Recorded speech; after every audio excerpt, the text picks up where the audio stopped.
Février 2024. Normandie, France, un groupe de chasseurs part à la battue au sanglier dans la Manche. Ils tombent nez à nez avec un serpent de 2 mètres, un boa constrictor, en pleine campagne normande. Mort de froid, mais bien réel, et bien présent là où il N aurait jamais dû être. Ce N n'est pas un cas isole. En France, en Angleterre, en Allemagne, en Espagne, en Italie, des serpents-gens s'en retrouvent chaque année dans des endroits complètement impossibles. Des animaux qui N ont rien à faire en Europe, qui ne peuvent pas survivre à nos hivers, et dont personne ne sait toujours pas exactement comment ils arrivent de la billet 10 février 2024. Vaudry-Mesnil, dans la Manche. Une vingtaine de chasseurs partent pour une battue au sanglier complètement normale. Et là, dans les herbes gelées, un boa constrictor de 2 mètres. Mort. Mais bien là, en Normandie, en février. Par -5 degrés, Office français de la biodiversité a immédiatement ouvert une enquête. Comment cet animal est-il arrivé là? Qui la abandonne? Depuis combien de temps était-il là? Les analyses de la semaine suivante n'ont pas permis de déterminer sa provenance. Enquête est restée sans conclusion définitive. Quelqu'un, quelque part en Normandie, possédait un boa constrictor de 2 mètres. Et un jour, ce quelqu'un a décidé que, non, plus envie. Et il a lâché son serpent dans la campagne manchoise, en plein hiver, sachant que le serpent ne survivrait pas. Ce n'est pas juste irresponsable, est un abandon des animal. Et est illégal, mais apparemment moins urgent que la battue au sanglier. Ce qui est important de comprendre, un boa constrictor ne peut pas survivre en Europe l'hiver. Il est à sang froid. Il a besoin de température autour de 28 à 30 degrés pour fonctionner. En février, en Normandie, il était condamné des coqs, il a été laisse dehors. Abandon, a tué. Et il aurait pu blesser quelqu'un avant de mourir si les températures avaient été moins basses. Juin 2025. Irigny, au sud de Lyon. Un habitant se réveille et constate que son terrarium est vide. Son boa constrictor de 2,50 m a disparu. Il appelle les gendarmes. Les gendarmes publient un avis de recherche sur les réseaux sociaux, ce qui est en soi une situation assez inédite. Boa constrictor recherche. 2,50 m. Non venimeux, mais impressionnant. La gendarmerie du Rhône qui publie un avis de recherche pour un boa constrictor sur Facebook. Avec photo. Je ne sais pas pourquoi, mais cette image me fait sourire.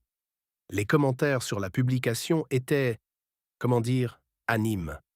Entre les gens qui proposaient de l'aider à chercher et ceux qui proposaient de déménager. Fin de l'histoire, le boa N avait jamais quitté le logement. Il était simplement caché dans un recoin du terrarium ou de l'appartement.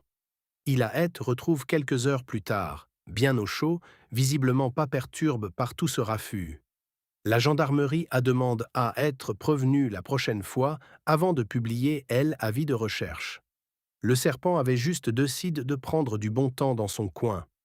Pendant ce temps, la gendarmerie nationale mobilisait des effectifs. Les réseaux sociaux enflammaient et les habitants des Irigny verrouillaient leurs fenêtres. 2,50 m de boa, cache dans son coin. Et toute une ville en alerte. Beau travail. Stock Grove Country Park, Bedfordshire, Angleterre. Une promeneuse sort son chien dans ce parc de campagne. Et dans un buisson, un boa constrictor d 1,50 m.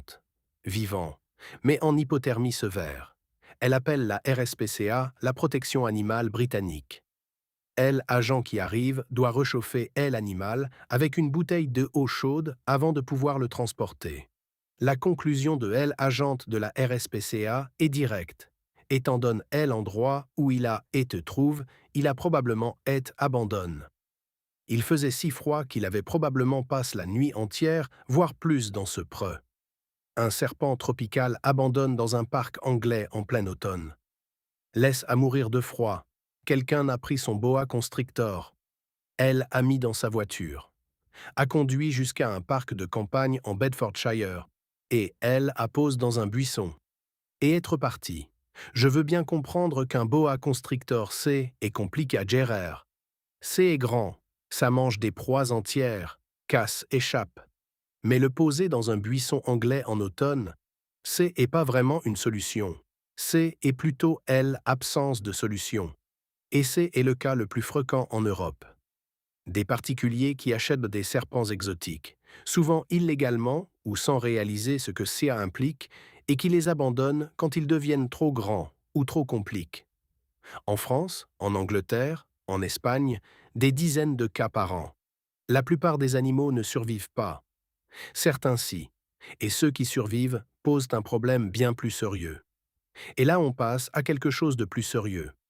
Parce que les cas précédents étaient parfois des serpents abandonnés qui ne survivaient pas. Mais en Espagne, quelque chose de différent se passe.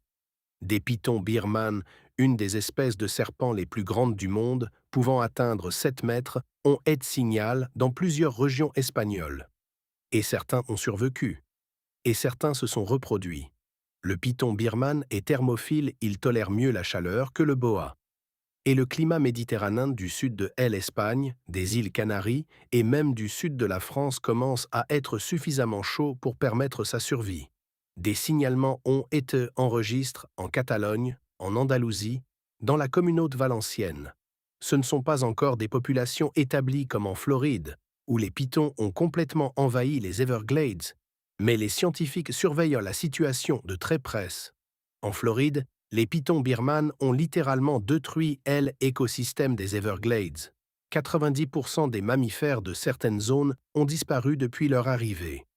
Les opossums, les ratons laveurs, les lapins, mangent, tous.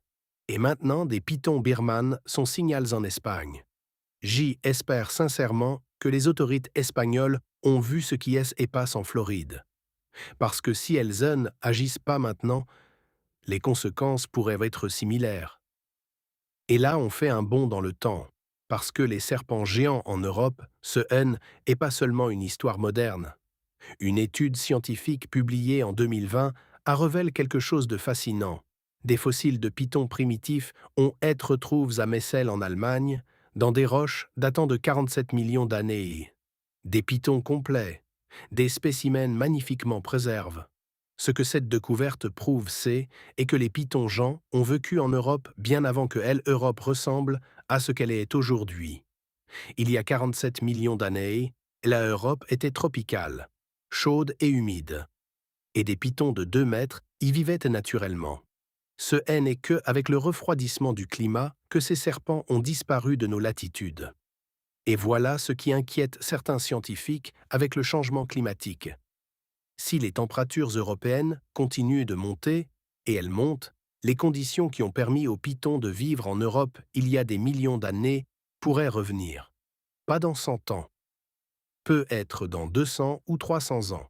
Mais la direction est là. L'Europe se réchauffait déjà, et les espèces exotiques introduites par les humains pourraient trouver un environnement de plus en plus favorable. Le fleuve Po, le plus long fleuve d'Italie. Et depuis plusieurs années, des signalements récurrents de serpents de grande taille dans et autour de ces berges intriguent les autorités italiennes. Des pêcheurs qui rapportent avoir vu des serpents de plusieurs mètres dans l'eau, des promeneurs qui signalent des animaux impossibles à identifier sur les berges. La plupart sont probablement des couleuvres de haut, un serpent natif des Europes qui peut atteindre 2 mètres et impressionne les non-initiés. Mais certains signalements correspondent à des descriptions d'anacondas ou de pythons, des animaux bien plus grands, avec des caractéristiques distinctives que les témoins décrivent avec précision. Des animaux qui, ont aucune raison naturelle d'être là. L'Italie a un système de confinement strict pour les animaux exotiques. Théoriquement. En pratique, le commerce illégal de reptiles exotiques est très actif en Europe du Sud. Des anacondas, des pythons, des boas sont vendus sur des marchés illégaux, élèvent dans des conditions précaires et quand ils deviennent trop grands, abandonnent dans le premier cours de haut venus. Le fleuve Po recouvre beaucoup de choses, des déjections industrielles, des sédiments agricoles et apparemment parfois des serpents tropicaux. Voilà pourquoi tout CN n'est pas juste anecdotique. Quand une espèce exotique est établie dans un nouvel environnement sans prédateur naturel, c'est peut devenir catastrophique. L'exemple le plus dramatique, c'est et les pythons birmanes en Floride, introduits par des propriétaires irresponsables dans les années 80 et 90. Aujourd'hui, il y en a des dizaines de milliers dans les Everglades, et ils en mangent 90% des mammifères de certaines zones. Et l'écosystème est en train de s'effondrer. En Europe, le risque est réel mais différent. Nos hivers sont encore suffisamment froids pour limiter l'établissement de la plupart des espèces tropicales. Mais avec le réchauffement climatique, ce tampon naturel affaibli. Le sud de l'Espagne, le sud de la France, Italie du Sud, la Grèce, ces zones ont désormais des étés suffisamment chauds pour permettre la survie de certains pythons et boas pendant plusieurs mois.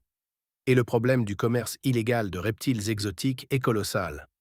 En France, l'OFB saisit chaque année des dizaines de serpents exotiques, boas, pythons, anacondas, soit abandonnent dans la nature, soit détenus illégalement. Beaucoup de ces animaux finissent euthanasie parce qu'il n'y a pas de place dans les structures d'accueil.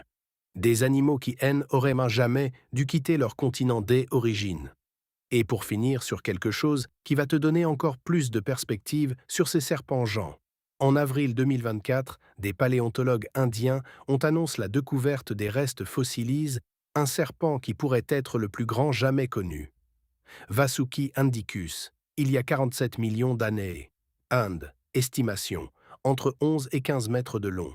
Pour comparaison, un bus standard fait 12 mètres. Ce serpent était probablement un prédateur en embuscade comme l'anaconda aujourd'hui qui immobilisait ses proies par constriction. À 15 mètres et plusieurs tonnes de poids, ces proies étaient probablement des animaux de la taille un rhinocéros ou d'un éléphant primitif. Les conditions qui ont permis son existence. Un climat chaud et humide avec une température moyenne de 28 degrés et des ressources alimentaires abondantes. 15 mètres. Le plus grand serpent qui ait jamais existé. Et il vivait dans un monde où la température moyenne était de 28 degrés. Le monde se réchauffait déjà il y a 47 millions d'années. Et les serpents en profitaient. Je ne dis pas que Vasuki va revenir. Je dis juste que la nature a déjà produit qu'à une fois, dans les bonnes conditions, et que les conditions changent. Un boa dans les champs normands, un python dans un parc anglais, des pythons birmans qui adaptent au climat espagnol, et il y a 47 millions d'années, des serpents de 15 mètres qui régnaient sur une Europe tropicale. Les serpents-gens ont une histoire avec ce continent, une histoire ancienne, oubliée, et que le commerce illégal et irresponsable des animaux exotiques est en train de raviver de la pire des façons. Ces animaux appartiennent à leur écosystème dès origine, pas à nos campagnes, pas à nos parcs, et certainement pas à nos poubelles ou à nos buissons en automne. Abonne-toi à Océan Sauvage. La prochaine vidéo, ces serpents qui ont attaqué leur maître et les raisons que personne ne dit vraiment,